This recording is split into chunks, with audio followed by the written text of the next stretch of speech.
Hello friends, कैसे हैं आप सब। वेलकम बैक टू अकाउंट पाठशाला। तो आज हम स्टार्ट करने वाले हैं क्लास 11 का एक new chapter, process and bases of accounting. तो अगर आपने प्रीवियस चैप्टर का वीडियो नहीं देखा तो चैनल के प्लेलिस्ट में जाइए, आप वहाँ पे सारे वीडियोस देख सकते हैं। तो चलिए शुरू करते हैं आज की क्लास। तो आज सबसे पहले हम बात करने वाले हैं प्रोसेस ऑफ अकाउंटिंग की। तो आपने अकाउंटिंग के बारे में पहले ही पढ़ रखा है। आपको पता है कि अकाउंटिंग प्रोसेस में बहुत सारे प्रोसीड्यूर्स किए जाते हैं, जैसे कि recording, classifying, summarising et cetera. तो इस प्रोसेस को हम जब डिटेल में सीक्वेंस वाइज करते हैं, यानी 1 बाय 1 करते हैं, तो उसे हम क्या कहते हैं, प्रोसेस ऑफ अकाउंटिंग। तो सबसे पहले हम पढ़ेंगे meaning of process of accounting. Process of accounting refers to the sequence of accounting procedures for recording, classifying and summarizing the transaction।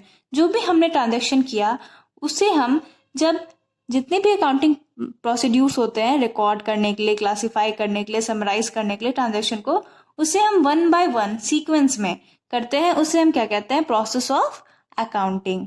ठीक है। इस प्रोसेस ऑफ अकाउंटिंग में आपको बहुत सारे स्टेप्स आते हैं जो हम 1 बाय 1 पढ़ेंगे। तो सबसे पहला स्टेप हमारा होता है आइडेंटिफिकेशन का। आइडेंटिफिकेशन किसका? Identification of financial transaction. सबसे पहले तो आपको आइडेंटिफाई करना होता है कि फाइनेंशियल ट्रांजैक्शन जो होंगे सिर्फ आपको वही रिकॉर्ड करना होता है। तो सबसे पहले आप आइडेंटिफाई करोगे, यानी पहचानोगे। फिर हमारा सेकेंड स्टेप आता है रिकॉर्डिंग का। तो हम सबसे पहले किस में रिकॉर्ड करते हैं? हम रिकॉर्ड करते हैं जर्नल में। ठीक है। फिर हमारा थर्ड स्टेप होता है पोस्टिंग का। पोस्टिंग कहाँ की जाती है? पोस्टिंग की जाती है लेजर में, और फिर उसे क्या किया जाता है, लेजर को बैलेंस किया जाता है। फिर हमारा फोर्थ स्टेप आता है प्रिपरेशन ऑफ ट्रायल बैलेंस। तो हम इसके हेल्प से, जो अकाउंट्स होंगे उसके हेल्प से हम क्या बनाते हैं, प्रिपरेशन ऑफ ट्रायल बैलेंस बनाते हैं। ठीक है। फिर बात आती है फाइनेंशियल स्टेटमेंट की प्रिपरेशन की। इसमें आपको 3 चीज बनाई जाती है, trading account, profit and loss account and balance sheet. ये तीनों चीज प्रिपेयर होती हैं। फिर सिक्स्थ स्टेप आता है हमारा एनालाइजिंग एंड इंटरप्रिटेशन का। इसमें हमने जो भी चीज प्रिपेयर किया अब तक उसको एनालाइज किया जाता है और उसका मीनिंग इंटरप्रेट किया जाता है। ठीक है। फिर आपने जो कुछ भी एनालाइज किया, आप वो सब जो यूजफुल यूजर्स हैं, मीन जो यूजर्स हैं उसको क्या करना होता है, कम्युनिकेट करना पड़ता है जो भी रिजल्ट आया। तो ये हमारा कंप्लीट प्रोसेस हो गया अकाउंटिंग का। अब इसे हम 1 बाय 1 डिटेल में पढ़ेंगे कि आखिर इन सब में होता क्या है एग्जैक्टली। ठीक है। तो चलिए पढ़ते हम लोग। तो सबसे पहला स्टेप था हमारा आइडेंटिफिकेशन ऑफ फाइनेंशियल ट्रांजैक्शन का। तो इसमें मैंने आपको पहले ही बताया कि इसमें क्या होता है कि जो भी ट्रांजैक्शन मनी टर्म में हो, यानी फाइनेंशियल नेचर के हो, सिर्फ उन्हीं ट्रांजैक्शन को रिकॉर्ड किया जाता है। इसलिए सबसे पहले उनको आइडेंटिफाई करना और पहचानना बहुत जरूरी है। तो पहले स्टेप में accounting process starts with identifying the transaction of financial nature. तो अकाउंटिंग प्रोसेस शुरू कहाँ से होता है? जब हम फाइनेंशियल नेचर के ट्रांजैक्शन को आइडेंटिफाई करते हैं, पहचानते हैं। तो फाइनेंशियल नेचर क्या हो गए? ऐसे ट्रांजैक्शन जो कि मनी टर्म्स में मेजरेबल हो, जिसका वैल्यू आप निकाल सकते हो मनी के टर्म में। तो जैसे ही हमारा आइडेंटिफिकेशन का प्रोसेस कंप्लीट होता है, उसके बाद हम आते हैं रिकॉर्डिंग में। तो रिकॉर्डिंग में क्या होता है? The transaction are recorded in the books of account from voucher in chronological manner. तो रिकॉर्डिंग में क्या होता है, आपने जो भी ट्रांजैक्शन किए ना उसमें वाउचर जनरेट किया जाता है, उसका बिल। तो उसके हेल्प से क्या करते हैं हम, उसको, उस ट्रांजैक्शन को बुक्स ऑफ अकाउंट्स में डेट वाइज, सीक्वेंस वाइज उसे हम रिकॉर्ड करते हैं। तो इसमें हमारा एक टर्म आता है जर्नल। ये जर्नल क्या है? The book in which transaction are first recorded. तो यहाँ जिस बुक के बारे में बात हो रही है ना, सबसे पहले जिस बुक में आप ट्रांजैक्शन को रिकॉर्ड करते हो उसे हम कहते हैं जर्नल। मीन्स ट्रांजैक्शन को सबसे पहले हम किस में रिकॉर्ड करते हैं? जर्नल में। ठीक है। इस जर्नल को ही हम बुक्स ऑफ ओरिजिनल एंट्री कहते हैं। ठीक है। उसके बाद बात आती है सब्सिडरी बुक्स की। अब सब्सिडरी बुक्स क्यों क्या होती है? जब ट्रांजैक्शन बहुत सारे होते हैं ना, तो उसे हम क्लासिफाई कर देते हैं सब्सिडरी बुक्स में। सब्सिडरी बुक्स को हम सब जर्नल या स्पेशल जर्नल्स भी कहते हैं। तो a number of books in which a journal is सब डिवाइडेड। तो जर्नल को जो हम सब डिवाइड कर देते हैं तो उसे हम क्या कहते हैं, सब्सिडरी बुक्स। अब ये सब्सिडरी बुक्स कितने टाइप के होते हैं, कौन कौन से होते हैं? सब्सिडरी बुक्स होते हैं हमारे कैश बुक, जिसमें हम कैश रिलेटेड चीजें नोट डाउन करते हैं। दूसरा है हमारा सेल्स बुक, जब हम कुछ सेल करते हैं, क्रेडिट सेल्स करते हैं, मीन्स पैसे दे के नहीं, क्रेडिट में सेल करते हैं, उधार में सेल करते हैं, उसे हम सेल्स बुक में रिकॉर्ड करते हैं। फिर हमारा होता है परचेज बुक, जब आप कुछ उधार में परचेज करते हो, क्रेडिट परचेज, वो होता है, वो हम रिकॉर्ड करते हैं परचेज बुक में। फिर आता है हमारा सेल्स रिटर्न बुक, जब आपने कुछ सेल्स किया और वो रिटर्न हो गया तो उसे हम किस में रिकॉर्ड करेंगे, सेल्स रिटर्न बुक में। फिर हमारा आता है परचेज रिटर्न बुक, जब आपने कुछ परचेज किया बट आपने उसे कुछ रीजन की वजह से रिटर्न कर दिया तो वो हम किस में रिकॉर्ड करेंगे, परचेज रिटर्न बुक में। ना बिल्स रिसीवेबल बुक, तो बिल्स रिसीवेबल से जो भी ट्रांजेक्शन होंगे वो बिल्स रिसीवेबल बुक में हो जाएंगे, और फिर बिल्स पेबल में बिल्स पेबल से रिलेटेड जो भी ट्रांजेक्शन होंगे वो बिल्स पेबल बुक में रिकॉर्ड किए जाते हैं।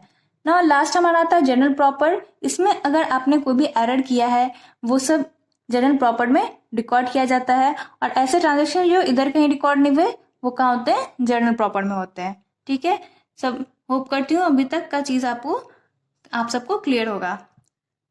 चलिए अब हम बात करते हैं थर्ड स्टेप के बारे में, पोस्टिंग इनटू द लेजर। इसमें क्या की जाती है कि transaction recorded in the journal are transfer to the respective accounts open in the ledger. जो भी ट्रांजेक्शन आपने रिकॉर्ड किया जर्नल में वो फिर क्या होता है, वहां से वो ट्रांसफर कर दिया जाता है हमारा लेजर में।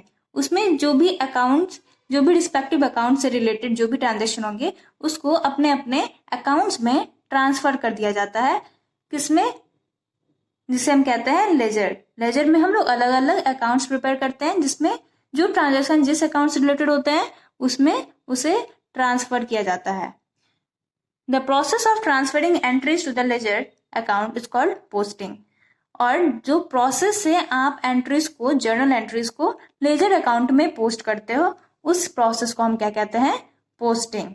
ठीक है, तो ये हो गया हमारा थर्ड स्टेप। नाउ हमारा फोर्थ स्टेप है preparation of trial balance.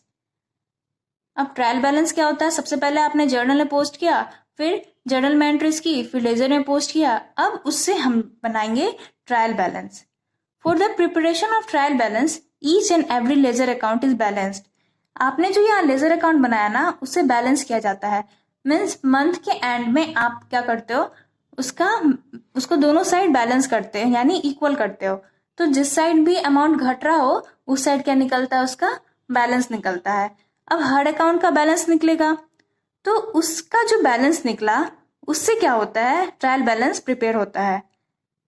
Trial balance is prepared with the help of balances of each account. तो जितने भी अकाउंट्स होंगे ना उसके बैलेंस से क्या होता है, ट्रायल बैलेंस प्रिपेयर्ड होता है।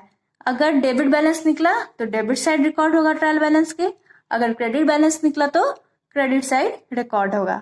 ठीक है, अभी तो हम लोग थ्योरी पढ़ रहे हैं, तो जब हम प्रैक्टिकल चैप्टर में जाएंगे, प्रैक्टिकल क्वेश्चंस करेंगे तो आपको ये चीजें और अच्छे से क्लियर हो जाएंगी। अब हमारा फिफ्थ स्टेप आता है प्रिपरेशन ऑफ फाइनेंशियल स्टेटमेंट्स। तो फाइनेंशियल स्टेटमेंट क्या होते हैं, वो एंड प्रोडक्ट्स होते हैं। ये सारा प्रोसेस करने के बाद आप एंड में क्या बनाते हो, फाइनेंशियल स्टेटमेंट बनाते हो, तो इसलिए इसे हम क्या कहते हैं, एंड प्रोडक्ट्स कहते हैं। तो इसमें 3 चीजें बनाई जाती हैं। सबसे पहला हमारा ट्रेडिंग अकाउंट और दूसरा हमारा प्रॉफिट एंड लॉस अकाउंट। ये दोनों जो है इसे हम इनकम स्टेटमेंट कहते हैं, क्योंकि ये हमारा प्रॉफिट या लॉस ये बताता है। ठीक है, तो इसलिए हम इसे क्या कहते हैं, इनकम स्टेटमेंट कहते हैं। और थर्ड है हमारा बैलेंस शीट। बैलेंस शीट को हम पोजीशन स्टेटमेंट कहते हैं, क्योंकि ये हमारा बिजनेस का फाइनेंशियल पोजीशन बताता है। ठीक है, तो ये 5 स्टेप हो गए हमारे। इन 5 स्टेप के कंप्लीट होने के बाद, जैसे कि मैंने आपको पहले बताया था कि इन सबके कंप्लीट होने के बाद एनालिसिस और इंटरप्रिटेशन होता है। तो आपको पता चल गया, आपका इनकम स्टेटमेंट पता चल गया, आपको फाइनेंशियल पोजीशन पता चल गया, तो अब आप इसे एनालिसिस करोगे, मूल्यांकन करोगे, इंटरप्रेट करोगे कि इसका मीनिंग कि आपके बिजनेस में एक्चुअल में क्या हो रहा है, कितना प्रॉफिट कितना लॉस, और आपको इससे रिलेटेड कैसे डिसीजंस लेने हैं। तो ये काम होता है हमारा एनालिसिस और इंटरप्रिटेशन का। फिर हमारा लास्ट स्टेप आ जाता है कम्युनिकेटिंग ऑफ रिजल्ट्स का। जैसा कि मैंने आपको बताया कि आप जब रिजल्ट प्रिपेयर कर लेते हो, फिर जो भी यूजर्स हैं उस तक आपको क्या करना है, रिजल्ट्स को कम्युनिकेट करना है, ताकि वो चाहे बिजनेस के इनसाइडर हो, ओनर हो, या बिजनेस से के आउटसाइडर यानी क्रेडिटर, इन्वेस्टर्स, ये सब, वो लोग अकॉर्डिंगली बिजनेस के रिजल्ट के अकॉर्डिंगली अपना डिसीजन लेते हैं कि उनको बिजनेस में के से रिलेटेड कौन से डिसीजन लेने हैं। तो ये हमारा हो गया कंप्लीट प्रोसेस अकाउंटिंग का। तो इसके सारे स्टेप्स आपको समझ में आए होंगे। तो आप इसका स्क्रीनशॉट ले सकते हो, वीडियो पॉज करके नोट्स बना सकते हो। तो मिलते हैं इस चैप्टर के अगले पार्ट में। तब तक के लिए stay tuned. Please like the session if you like it. Thank you.